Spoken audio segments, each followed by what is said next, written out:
स्वागत आहे. आपल्या या लाईव्हमध्ये आपल्यासोबत आहेत कार्तिक पोणेरकर, जे आपल्याला महाराष्ट्र दिनाबद्दल काय महत्त्व आहे, काय नेमके स्थापना कशी झाली, काय त्याबद्दल सगळी माहिती सांगणार आहेत. तर नमस्कार कार्तिक. नमस्कार सर. मी कार्तिक पोणेरकर. माझं भारतीय कार्तिक नावाचं युट्यूब चॅनल आहे हं, आणि उद्या आपण सगळे महाराष्ट्र दिन साजरा करणार आहोत. हं, तर हा जो महाराष्ट्र स्थापन झालाय तो एवढ्या सहजासहजी स्थापन झालेला नाही. हं, त्याच्यासाठी 106 लोकांनी आपल्या प्राणांचे बलिदान दिले. हं. त्यामुळे हा महाराष्ट्र स्थापन झालाय. म्हणजे आपण जसं बघितलं की 15 ऑगस्टला 1947 ला भारत स्वतंत्र झाला. हां. त्याच्यानंतर बरेचसे म्हणजे मोठमोठे राज्य होते तेव्हा. हं. गुजरात, मुंबई, कर्नाटक हे बराचसा भाग एकच होता. त्याला बॉम्बे प्रेसिडेन्सी म्हणायची. बॉम्बे प्रेसिडेन्सी. मग हो. मग 1953 ला आंध्र प्रदेश वेगळं झालं. हं. म्हणजे त्याच्या आधी म्हणजे एक राज्य पुनर्रचना आयोग केंद्र सरकारने काढला. म्हणजे ओके. त्याच्यानुसार की भाषेवार प्रांत रचना व्हायला पाहिजे. हां. मग पहिल्यांदा आंध्र प्रदेश निर्माण झाला. हं, मग सगळ्यांनी मागणी केली की आम्हाला पण आमचं राज्य पाहिजे. मग हं. महाराष्ट्रातल्या लोकांनी पण मागणी केली की आम्हाला मराठी भाषिकांचं एक राज्य पाहिजे. ओके. म्हणजे तेव्हा कसं होतं की पश्चिम महाराष्ट्राचा भाग तर मुंबई प्रांतात होता. हं. बरोबर. विदर्भ संयुक्त म्हणजे मध्य प्रांतात होता. हं. आणि जो मराठवाडा होता तो तिकडे हैदराबाद प्रांतात होता. निजामाच्या हो, आधिपत्याखाली. निजामाच्या आधिपत्याखाली होता. मग महाराष्ट्रातले लोक बोलले आम्हाला आमचं राज्य पाहिजे.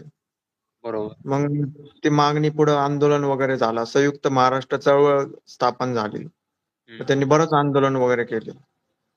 मग ओके. 1955 ला काय घडलं की मोरारजी देसाई तेव्हा मुख्यमंत्री होते. तर मोरारजी त्यांनी देसाई. पोलीस हो, मोरारजी देसाईंनी काय केलं की आंदोलकांवर गोळीबार करायला लावला. हं.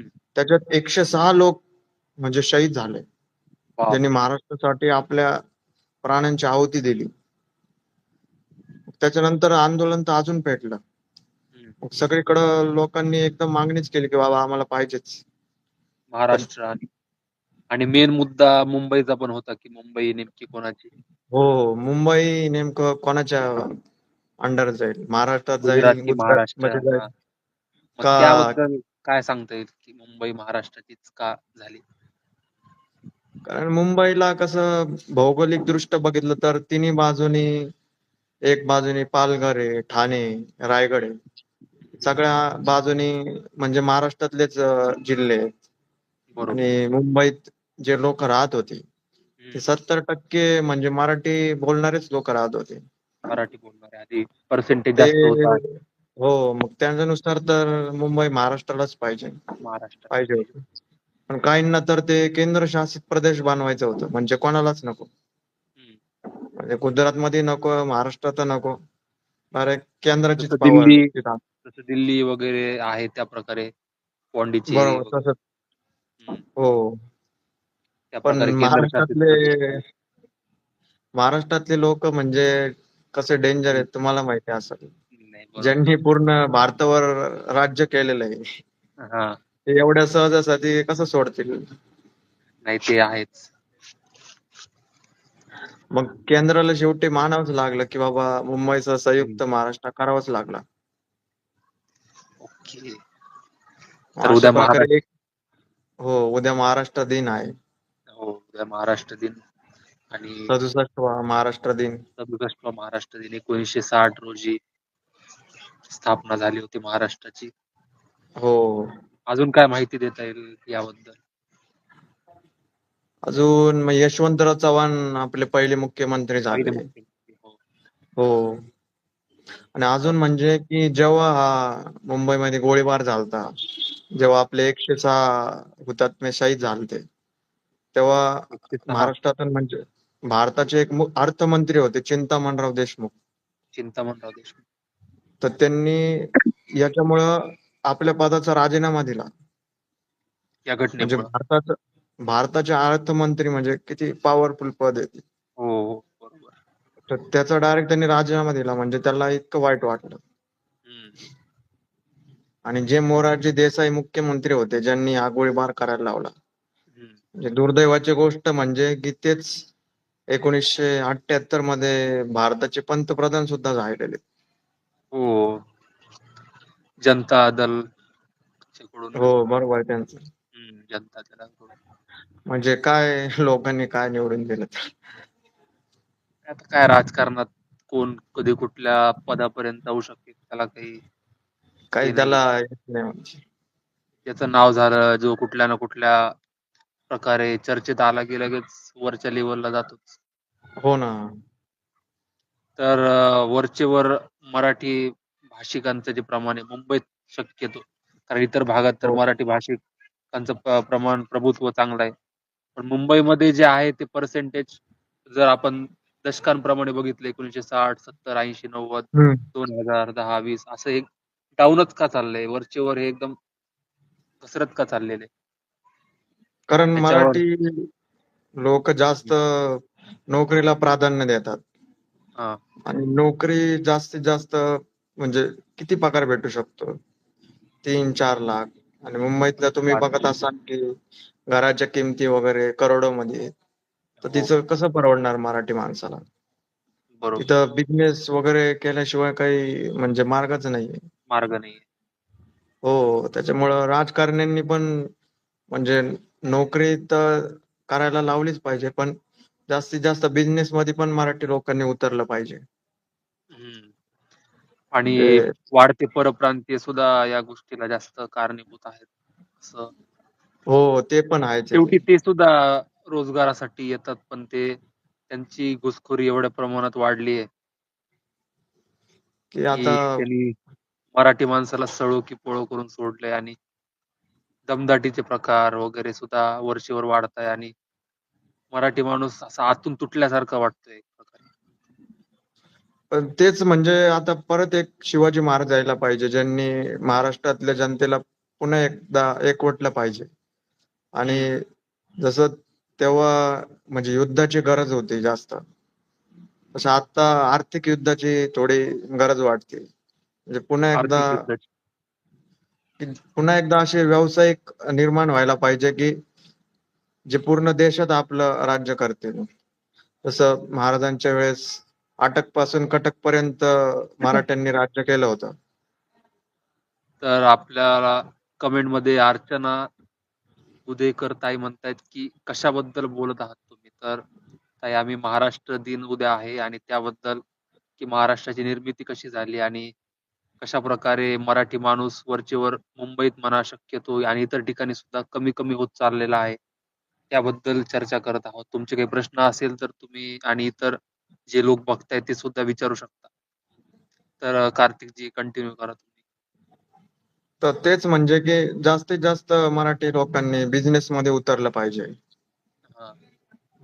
आपली अशी एक काय म्हणतात संघटना वगैरे उभी केली पाहिजे. जसं की की त्याला जेणेकरून आपण लॉबी म्हणतो. हा, बरोबर. की एकमेकांना सहाय्य केलं पाहिजे. सहाय्य केले. हा. पैशाचं झालं किंवा अजून कोणतं त्याला आपण सेफ्टी पॉवर वगैरे दिली पाहिजे.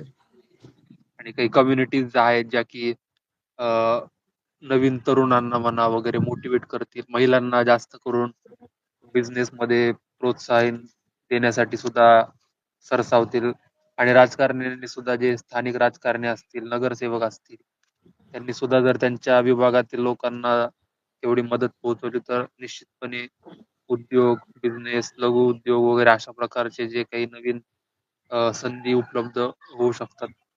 नक्कीच, त्याबद्दल काय नक्कीच. वाटतं? नक्कीच म्हणजे आपल्या घरातूनच आपल्याला ही वागणूक मिळते की चांगला हा, तू तेच तेच नोकरी तेच. कर, चाकरी हम्म. कर. म्हणजे ते आपल्याला कधी ते नोकरच डोक्यात बनायला लावतात. घालवून घालवूनच टाकतात की ते तुम्हाला नोकरी करायची आणि सुरक्षित आयुष्य जगायचंय. काही रिस्क नको हो. आयुष्यात. काहीच ते आपल्याला मालक नाही तर नोकरच बनायला लावतात. रिस्क ते नकोय तुमचे बाबा आयुष्यात. ते सगळ्यांचीच माझ्या पण तुमच्या पण घरात तेच असणार बरोबर, आहे. बरोबर, बरोबर. तेच तेच तेच मानसिकता तीच तीच आहे आपल्याला की मानसिकता बदलावं लागेल. बिझनेस असं नाव घेतलं तरी घरून ऐकायला भेटतं की नाही, बिझनेस नको, नोकरी कर. अनुभव घे म्हणतात, पण ते अनुभव 5 वर्ष, 7 वर्ष, पूर्ण 10 जीवन वर्ष होत संपून चालले. जातं. आणि मग वरचेवर वेगवेगळ्या जबाबदाऱ्या येत राहतात आणि मग ते अनुभव घ्यायच्या नावाखाली आपलं वय वाढत जातं आणि नंतर पश्चाताप उरतो आयुष्यात. बरोबर आहे, असं बरोबर आहे. बऱ्याच लग्न वगैरे म्हणजे सध्या झाल्यावर काही पस्तीशीतले लोक आहेत, ते नातेवाईक आहेत, ते सांगतात की आता आमच्या आयुष्यात फक्त पश्चाताप उरला. आम्ही पैसा कमवला, आम्हाला स्वतःचं घर आहे, कार आहे, पण जे करायचं होतं ते करू शकलो नाही माझ्या 22शीत 25शीत. हे पश्चाताप त्यांना वाटतो. बरोबर आहे. म्हणजे आपले 23-24 वर्ष तर शिकण्यातच जातात. आणि तरी पण जॉबची खात्री वाटत नाही आणि तो पण नंतर एक 15,000-16,000 चा बिझनेस जॉब भेटतो. बिझनेस केला तरी काय करावं आणि बिझनेस म्हणलं की डोक्यात 2च आयडिया येतात. एक तर चहा नाही तर वडापाव. त्या व्यतिरिक्त पण म्हणजे आम्ही आता इंजिनिअरिंग मध्ये तर झेरॉक्स सेंटरवाले वगैरे बघायचो. तर त्यांना बघून असं मनात यायचं की यार झेरॉक्सचं दुकान काय चालेल यार, नाही ते चहाचं दुकान चहा काय आणि चालेल झेरॉक्सचं यार. तर खूपच आहे. हो, ते इंजिनिअरिंग म्हणलं बरोबर आहे. तेवढं तर असतंच. चहा आणि झेरॉक्स एवढेच 2 आपल्याला मार्ग दिसतात. तुमचा आवाज ब्रेक होतोय आदित्यजी.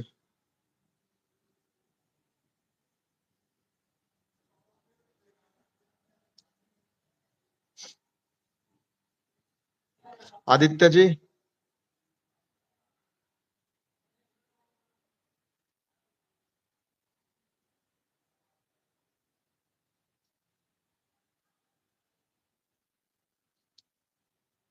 आदित्यजी तुमचा आवाज ब्रेक होतोय.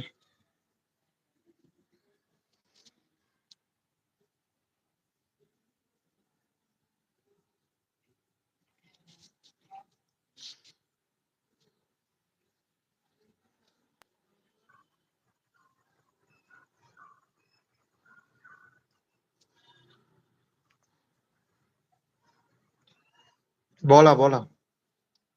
तर तेच म्हणतोय की गाईडन्सची गरज आहे आणि आपल्याला त्यामुळे डोक्यात फक्त खूप कमी आयडिया येतात, की बाबा हे करू, ते करू. पण त्या व्यतिरिक्त पण बिझनेस राहतो. काही लोकं नको नको म्हणजे ज्याचा विचार करत नाहीत, तसे बिझनेस करून लाखो रुपये, हजारो रुपये कमवतात.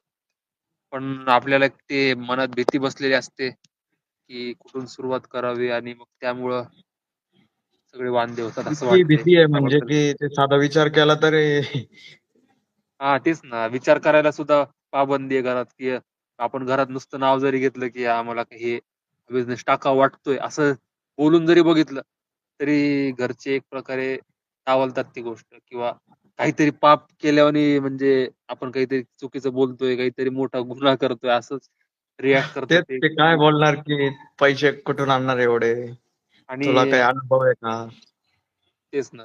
काही मी जैन समाजातले मित्र आहेत, काही इतर समाजातील हां. मित्र आहेत, ज्यांच्या घरात बिझनेसचं बॅकग्राऊंड खूप चांगलं आहे. त्यामुळं ते एक प्रकारे लहानपणापासूनच गल्ल्यावर बसायची सवय किंवा दुकानात बसायची सवय असल्यामुळं आणि ॲक्चुअली काम लहानपणापासून ते दुकानातले एक प्रकारे बरोबर आहे ना ते त्यांच्या जातात मजुरांसारखी कामं घरच्यांसोबत ते वगैरे. लहानपणापासूनच करतात. 10वी 12वी पासून आणि जे शॉपमध्ये त्यांच्या बिझनेसमध्ये जे हवं नको ते सगळं बारकाईने बघतात म्हणून ते फाउंडेशन घरात बनलेलं असतं ते आपल्याला भेटत नाही असं वाटतंय. बरोबर आहे सर. की जसं की आपल्याला म्हणजे आता इंजिनिअर वगैरे झाला एखादा मुलगा, हां. तर त्याला असं वाटतं की यार आता मी कसं काय छोटं काम करू वगैरे. तेच, तेच. त्याने बिझनेसचा विचार केला समजा वडापावचे हां. गाडी वगैरे टाकायचा. तर दुसरं कोणतं पण तर त्याला ते एकदम कमीपणा वाटतो. कमीपणा वाटतो. हो.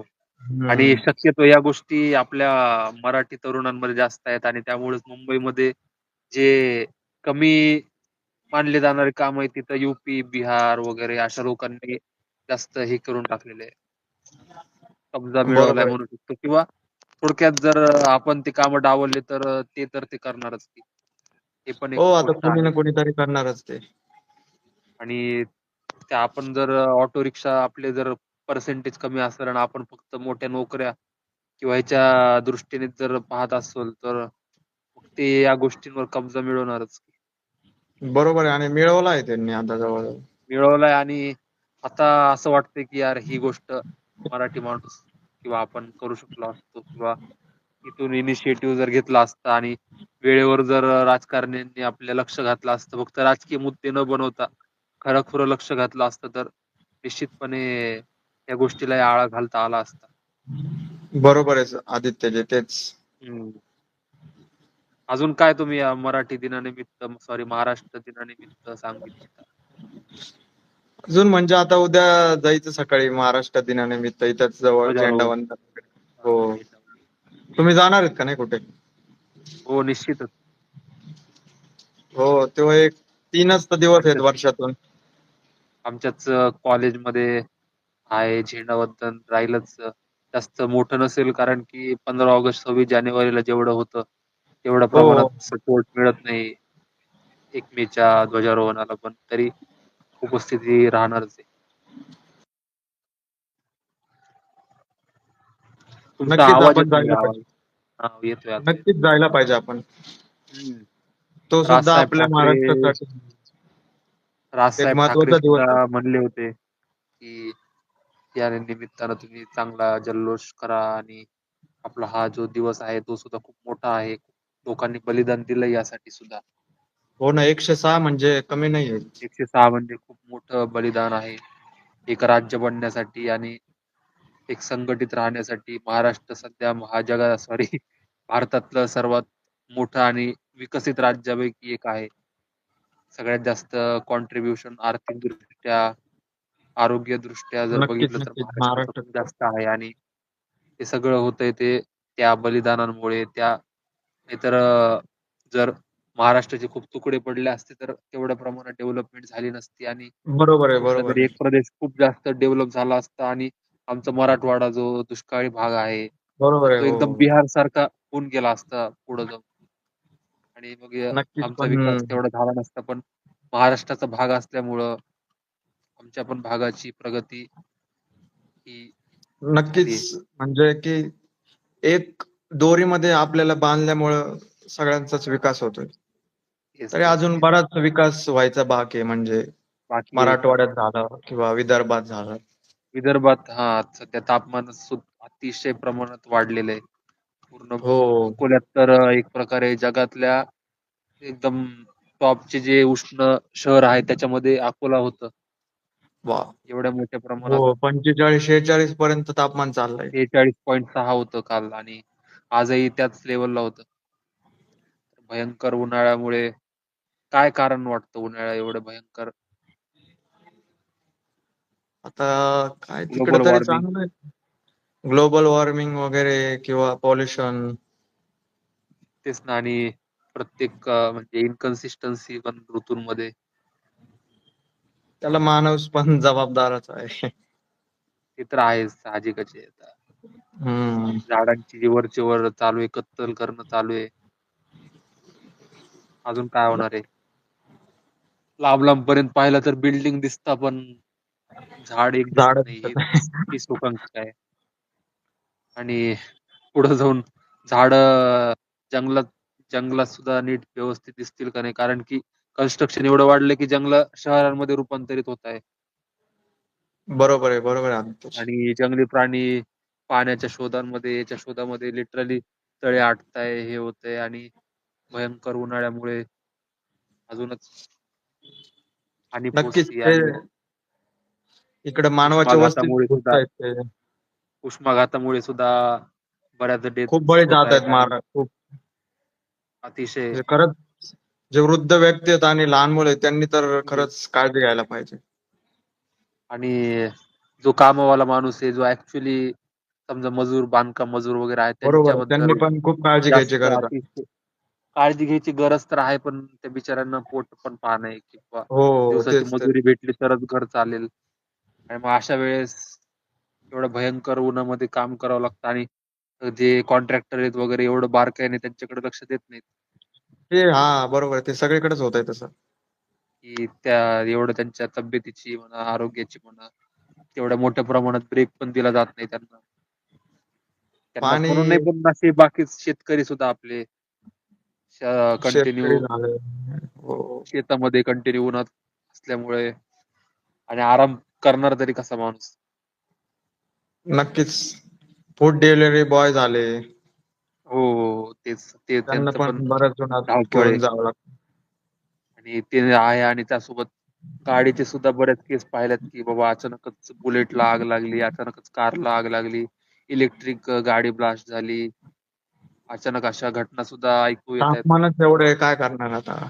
भयंकर तापमानामुळे. ते खूप तापमान आहे खूप. हम्म. तर खूप छान वाटलं कार्तिकजी तुमच्याशी बोलून.